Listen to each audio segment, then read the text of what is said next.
This series presents information based in part on theory and conjecture. The producer's purpose is to suggest some possible explanations, but not necessarily the only ones, to the mysteries we will examine. He touches an object belonging to a victim of a crime. He claims that suddenly he is transported beyond time and space. A crime is reenacted before his eyes. He says he's reliving a moment in the past, in a place he's never seen before, with people he does not know.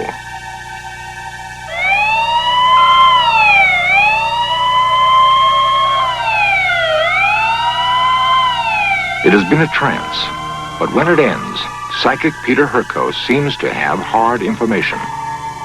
The name of the killer, the manner in which the victim died, and the time of death. 1, 2, 3. There were actually 3 people involved. 3 people. He calls himself a psychic detective.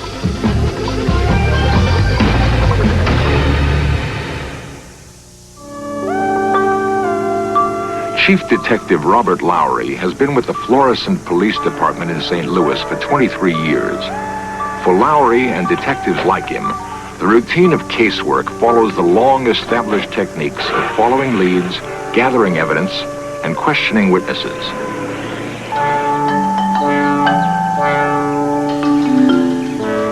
Two years ago, Bob Lowry broke with tradition in his effort to solve a kidnap case. The manager of a local store was reported missing, and after 3 weeks of investigation, Lowry could find no reason for his disappearance and no clues to his whereabouts. He was persuaded to try a new and strikingly unconventional investigative tool. We conducted a very extensive investigation. We exhausted all leads, and it was brought to my attention by a member of the television news media that we could possibly call in a psychic. My reaction to it at first, of course, is that I'm a police officer, and police officers deal with fact, and I wasn't too receptive to this idea. But I agreed to it after the family members indicated their desire. The results were remarkable. The psychic accurately pinpointed the location of the victim and led the police to the site. This information, relayed by psychic means, enabled the police to solve the case.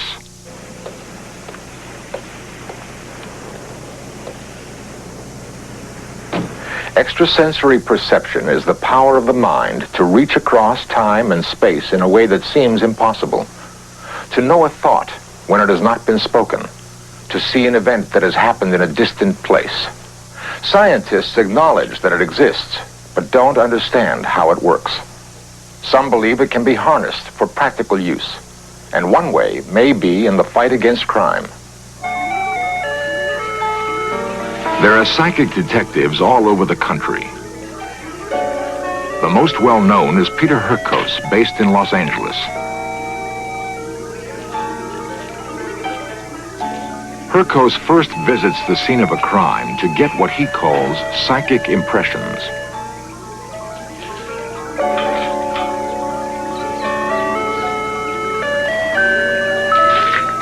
He handles personal possessions in an attempt to identify with the victim. Pictures of the crime take shape in his mind. To date, he has worked on over 800 criminal cases. In Chicago, psychic Irene Hughes has received commendations from police for her efforts in helping them solve no less than 15 murder cases. In St. Louis, Bevy Yeagers is earning a reputation as a psychic detective. Okay, we're going to be working on the Franzak case again tonight, and there are a couple of you here who haven't really done too much on this. I'm going to try to fill you in just a little bit. We have gotten into this case, May the 25th, I think, is the day that we were called in on it, and we were working on it. Bevy is a housewife and mother of 6. Her attitude about ESP is unique in that she believes everybody has the potential for it. The astrology department seems to feel that there was a plot involving... 6 years ago, she founded a psychic rescue squad for the purpose of locating missing persons. Members of the squad hold down normal 9-to-5 jobs and meet in the evenings for casework. They have proved themselves so effective that they have qualified as licensed private detectives. A private detective agency is in itself kind of mysterious to the public, I suppose, and a private detective agency composed of psychics would be doubly so or more. We've had quite a job to do, as a matter of fact, in getting people to understand that we're not a bunch of mysterious kooks running around in robes calling down forces from the planet Mars to solve cases. At this particular time, there are about 18 of us in the metropolitan St. Louis area, and there are approximately 25 more around the country that have been trained by me. Each member of the squad brings his own specialty to the art of solving crime. People like Phyllis Deggendorf, a graduate student of nearby George Washington University. She claims that by meditating, she can relive the moment of the crime. I tune in very quickly to pain. I start getting feelings whenever I'm holding an object. Then it will develop into mental pictures. I still don't pick up death. Lillian, does the chart say death to you? It says death. I just don't. Betty, did they ever find out what cult or what semi-religious Indian group was associated with this case? Judith Krause uses a technique called psychometry. Okay, I started it, son. It's your turn. A housewife and mother, she claims that by holding an object belonging to the victim, she can identify with his experience. I learned to note down all my feelings that I get when I am holding something that belonged to a victim, because a lot of times those will be a clue. They feel it may be even... Judith and her husband Bob have been members of the squad for 2 years. This kind of thing, the National Star is looking into that and they're going to let us know, yes. Bob Krause feels his unique skill is the ability to pinpoint the location of a crime. Bob is a music teacher at a local high school.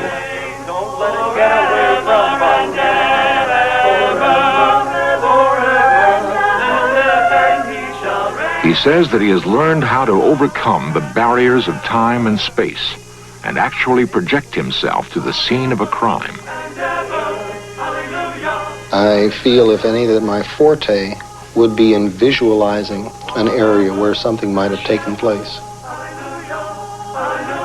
We'd like to start with the map. Jim Miller, how about you? Okay, that's the Acapulco area. Jim Mueller was the first to join Bevy Yeager. His special aptitude is locating kidnap victims. During the day, Jim is a social worker for the city of St. Louis. A psychic will sometimes, in addition to having mental impressions, may have body feelings of pain or distress that could reflect symptoms of the injured person. Is anyone aware yet of any particular wounds or abrasions or anything on the body or where they're located? Almost any police force will tell you when they can't come up with the answer, they don't mind where the answer comes from. And if it comes from us, fine. We are at least a licensed, reputable group of people. We're not just, some odd kook out on the street. We're trying to pick up purely from the picture of the woman herself. 18 specialists. Each uses a unique psychic skill to unravel a crime. What I'd like to do also would be to give back the impressions to those... At present, the squad is concentrating on the case of a travel agent who disappeared while vacationing in Mexico. And then they told us that they thought they had... Bevy envisions that in the near future, psychics will work with law enforcement on a broad and practical scale. Her dream may not be so far-fetched. In only a few short years, Bevy herself has emerged from obscurity to become a detective with a solid reputation. It all began in 1971. Bevy's work in crime detection was triggered by the baffling case of a missing housewife. I think we ought to get down there if we can. Well, let's go. Fine. Let's go. Bevy would take up the search with her psychic sensitivity.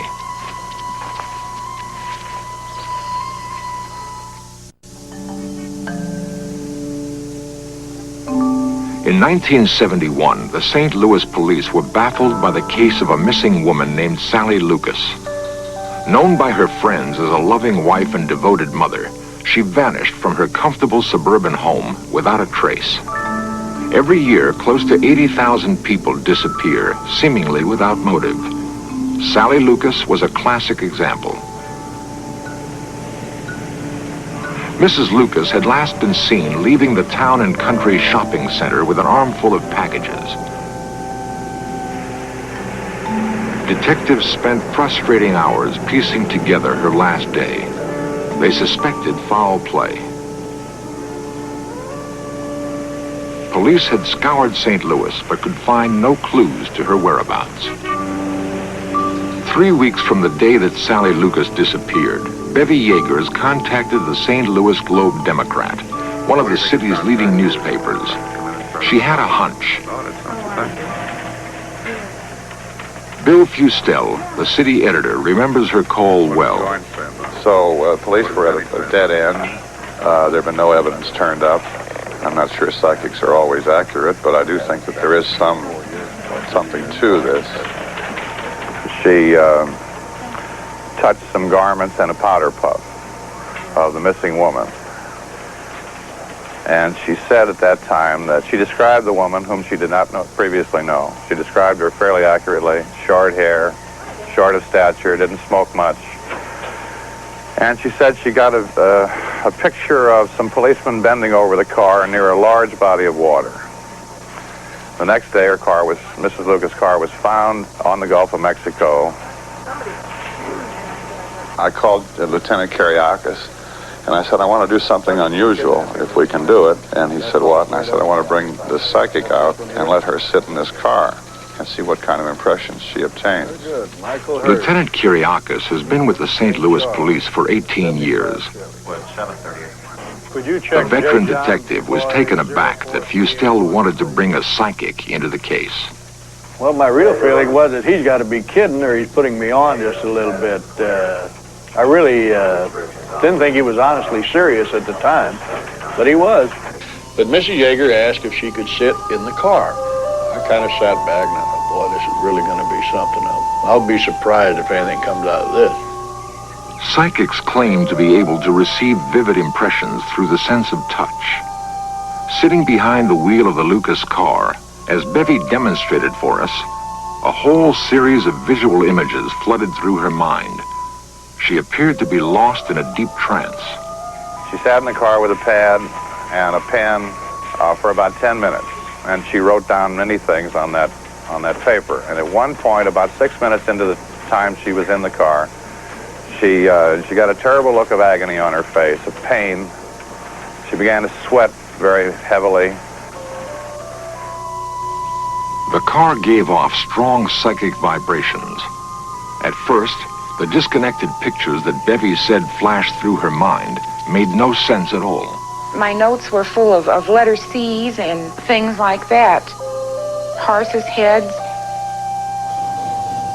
There was also a small bridge, not a large bridge. And there were some pillar-type mailboxes, the kind you find out in the country.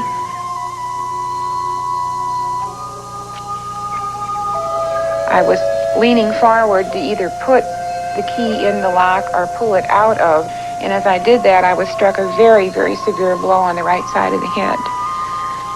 When I was out of the car, they handed me her car keys, and at that time, it broke me up completely. I couldn't go on with it at all, because I then realized from holding her keys that she had not been dead when she was taken out of the car and flung into the ditch. She was still alive. I think one of her first comments was that she felt an intense pain to the right side of her head. And then the other impression was water and a bridge and an airport. And then one of the last impressions was that of a horse, or something to do with a horse. The clarity of Bevy's vision compelled her to personally take up the search. She reasoned that the best place to begin was the locale that most closely matched her psychic impressions.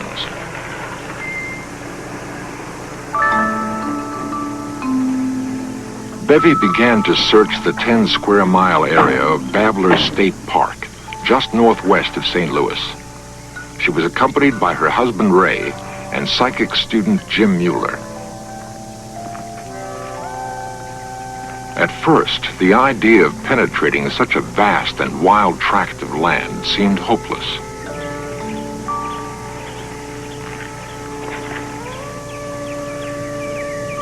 Hey, Ray. Hey, Jim, come here a minute. I feel some kind of pull out in that direction. Not right here, but like way over, what's down there. Can we get there from here? Yes, roundabout, but we can get there. Well, okay. Well, I think that's right. Let's go. Yeah, let's go. An inexplicable force inside Bevy's body seemed to pull her in a definite direction. She had no idea what she would discover in the thick underbrush of Babbler State Park. As Bevy, Ray, and Jim followed the psychic trail, they began to notice significant clues that corroborated the mental images Bevy had received in Sally Lucas' car.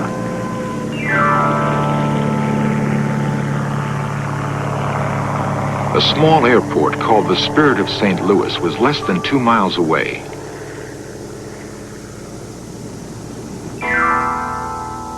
The Babbler riding stables,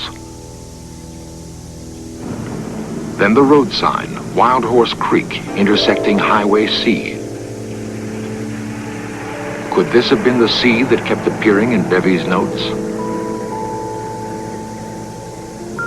A row of pillar mailboxes confirmed that she was heading in the right direction.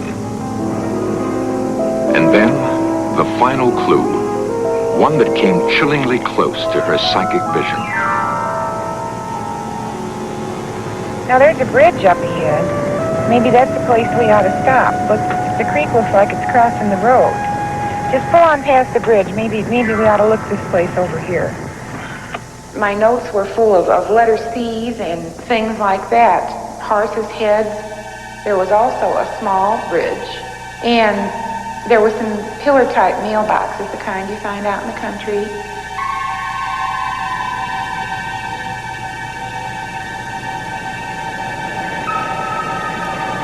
So finally we stopped the car and we got out and we decided that this area looked so right we might as well just look a little closer.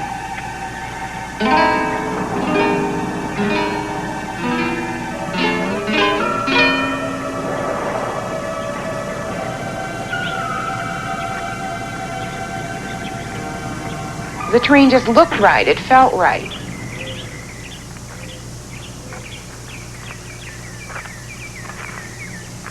We started to tramp around a little bit.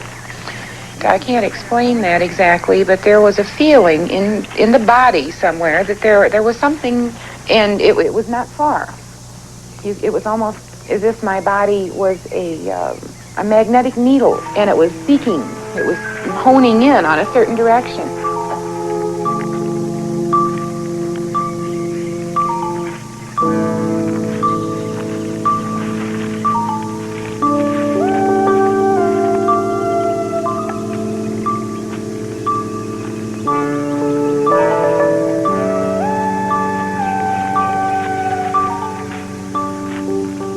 The date was September 4th, 1971. They searched until the light became too dim to see any longer. Bevy was sure she was within a hair's breadth of finding the body and planned to return to the site the next morning. But the following day, a torrential rainstorm hit St. Louis and prevented Bevy from continuing her search. 2 days later, Mrs. Lucas' body was washed out of a gully in Wild Horse Creek. The body was less than 150 feet from where Bevy Yeagers had been searching.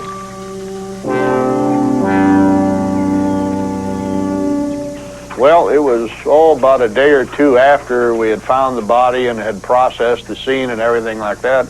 And it came to me right then. I said, my God, everything she told us on that day in the car before we found Mrs. Lucas came true. The horse, which was Wild Horse Creek Road, the airport, which is close by, the water, and the bridge. And also, on the right side of her head, the skull was crushed. And these were not things she could have known anyway. I have no way of accounting for it in any way. It was just a total mystery to me how she could be that accurate. What inexplicable force was it that compelled Bevy to search the ravines of Wild Horse Creek?